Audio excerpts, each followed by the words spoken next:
مرحب مرحب يا هلال، أهلا أهلا كيف الحال؟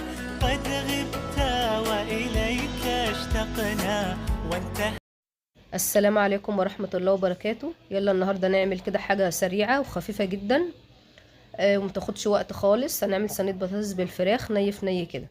يلا نشوف هنعملها ازاي. بجيب الصينية بتاعتي اللي هعمل فيها، بحط مع حوالي معلقة ونص سمنة، واحط بخرط بصلاية كبيرة، احط فصين توم، وبنزل بالقوطة بتاعتي اللي انا مصفيها طبعا.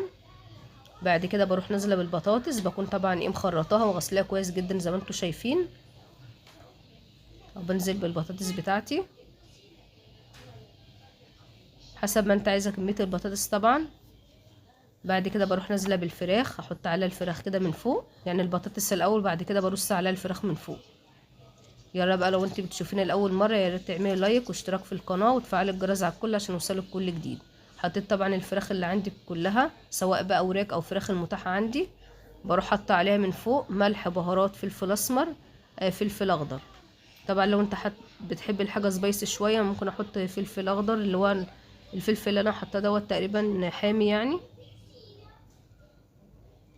هتحطي بقى، تحطي واحد تحطي اتنين حسب ما انت باقي حابه طعم الشطه او لا. بعد كده بحطها على عين البوتاجاز من فوق تغلي، تاخد لها غلوتين طبعا عشان نتاكد ان الفراخ بتاعتي استوت. ممكن برضو لو انت عندك غطا مثلا للصينيه ممكن تغطي عليها، يبقى افضل واسرع معاك، هتستوي على طول.